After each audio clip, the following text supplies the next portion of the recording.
over constructing a melodic solo. So what you heard was a project I'm working on with a buddy, and we're just, throwing some tunes together.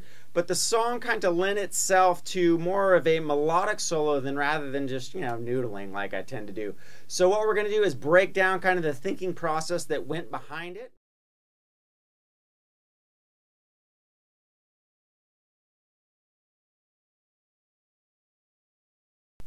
Alright, so let's break down the thinking process behind constructing a solo. Now, if we're just trying to construct kind of a melodic solo, one of the easiest things to do is directly outline the chords. Now, we're working in G major. Our chords are G, D, E minor, C for a couple rounds, and then I'm going to go down to B flat, F, and then to G to resolve. So what I did in the beginning, when I hit that G chord, I'm going to do a riff like this. Okay, now why I did that is right here you have the G chord itself, right? And what I did by doing that riff, this is the first position in G major pentatonic, right? Looks just like E minor, right? So by barring these two guys right here, which is the 15th fret of the B and the E, and then bending the 14th fret of the G, what I'm essentially doing is bending this note to the third, the major third of that G chord. Right? So I have, but bending into that note adds just some awesome tension to it, and then you get a great resolve when you hit that major third. Now from there it goes to a D chord. So I went, right, hitting the top note of this D chord. Well, not necessarily the top note. If you don't count the root note, right, the G second fret out of this D chord, we're up here, so it's the 14th fret, but I'm directly taking another group of notes out of the chord, right? So from there I went,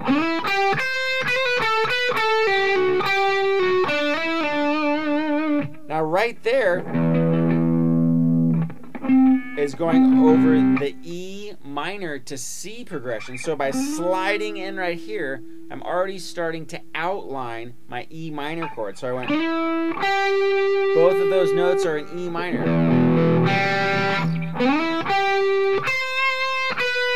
B is also in the E minor.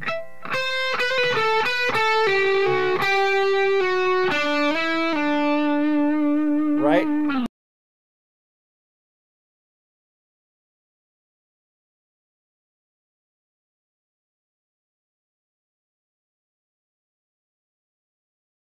And that gets me back to, so it would be,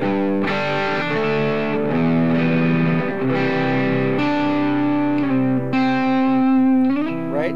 So what you can do is hit notes directly out of those chords, right?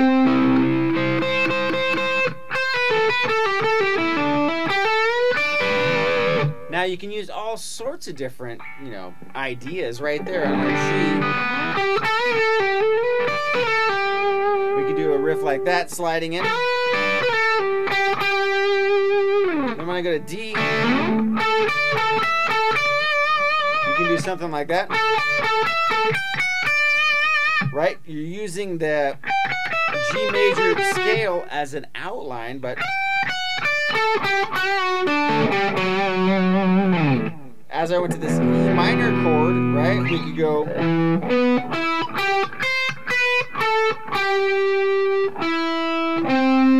right, because I know I'm resolving to C, hit that C note,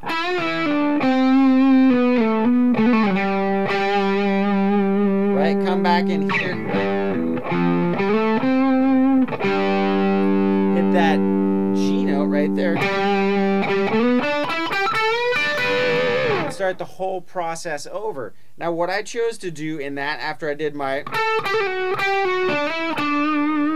now what I did was I'm just gonna outline all the notes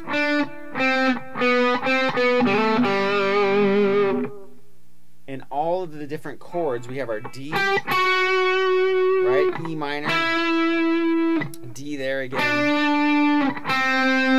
right out of the G.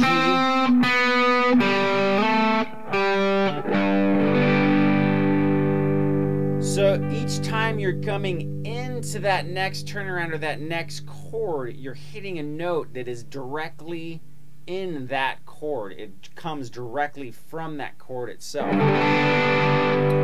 Now from there, it starts back over, and what I did was I took third position of the major pentatonic. Right, so we're drawing directly again from that G chord, the kind of Hendrix riffs. Right, kind of stuff that you can do. I put a Hendrix riff, you know, kind of chord progression idea lesson up on this channel as well, and that was the most important thing for me figuring out major pentatonic playing, was to learn how Hendrix plays over chords and all those little riffs he does for rhythm. It greatly will improve your major pentatonic soloing as well. So check that one out. But anyway, so I went right out of that, which is third position G major pentatonic, straight into, right, that's right part of that D chord right there. It's also part of the C. It also has the G chord right here, the C chord right here.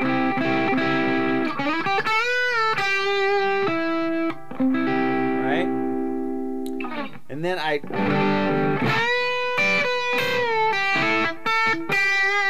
still outlining that that G chord rather when it comes back around. Right? So I know that here's a G chord I can mess around with. That C chord's right here, the E minor chord right there, and the D right here. So I'm looking at all those chord shapes and just kind of thinking to myself when constructing a solo, okay, when that G comes around, I'm going to pick a new spot. Rather than play the G here, I'm going to go to the G down here and hit all the other chords, the G, the D, the E minor, and the C in this area for the next part of the solo. And then from there, when it comes around, back to here, I'm going to start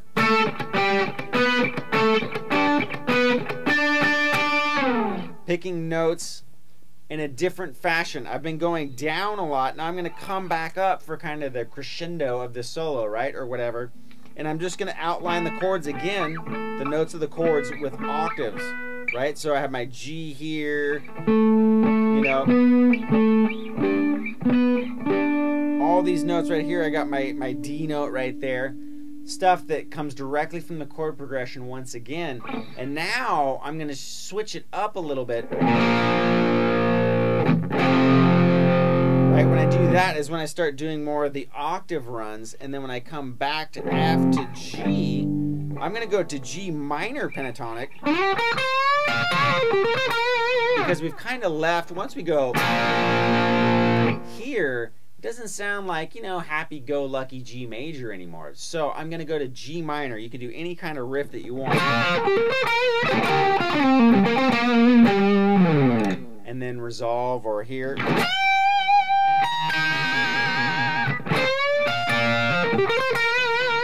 Right, so those are just some ideas. Now let's go over just a couple of the riffs. I showed you the G, I showed you the D, I showed you all these other things that you can do, but let's just, you know, put together a couple riffs real quick.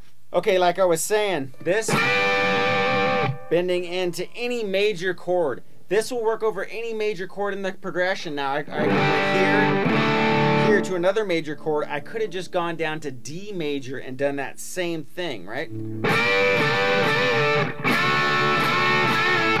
Right, because I'm making that D chord right there too. I could have done it on C, so I could have been like,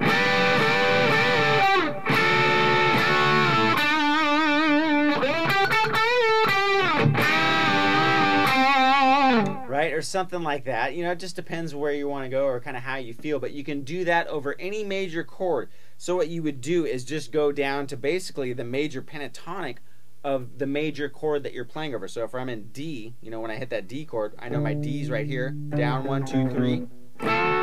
do that same riff. You know, just keep in mind, if you're right here, this is where the pinky would be, and you're bending into the third of the major chord, right? So you can be anywhere right there. Now, I also worked out of this D-shaped chord as well. This is a G right here, right? But it's kind of has that D shape. So I went in, right? You can do all sorts of riffs like that to outline a G chord, right?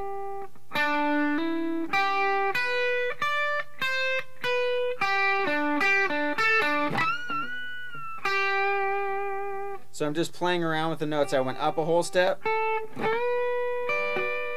right? I directly went over the notes of the chord itself.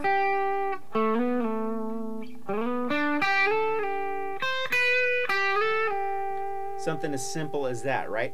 So you can use all those notes of the chords without directly having to be like,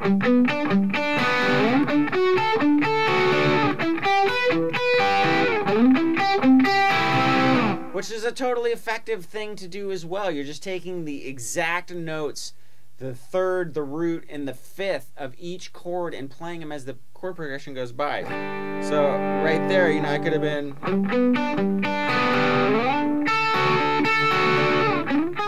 oops, sorry.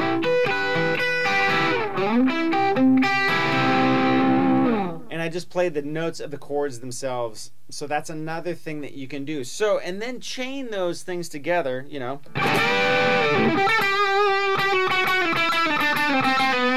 Right? And I'm just sliding down the scale notes itself. All I'm doing is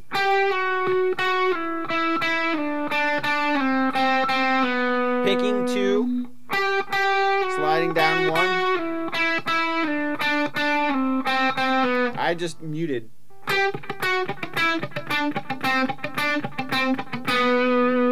When I did it, you know, you can also do like the sliding and then the that kind of thing where you're grabbing the other note of the chord up here, right? That kind of sixth thing you might hear. That kind of idea just on lower strings, right? You can do that. Like I said, knowing the Hendrix riffs over all the chords works great too, because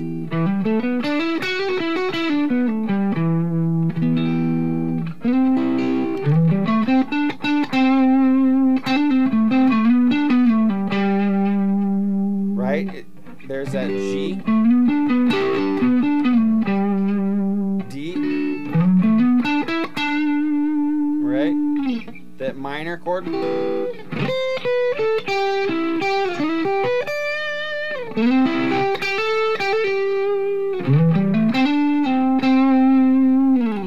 And doing all sorts of stuff like that. So you saw kind of how I went over the different chords and how I pieced together the solo that I did. Try working on a chord progression. If you have some way of recording yourself, I mean, everything has a recorder these days, an iPhone or computers or whatever, any kind of phone. I just have an iPhone, so I'm sure the Droids or whatever have the same kind of thing where you can record yourself. So record yourself playing a chord progression. Try that chord progression. It's a great chord progression. G, D, E minor, C, you know.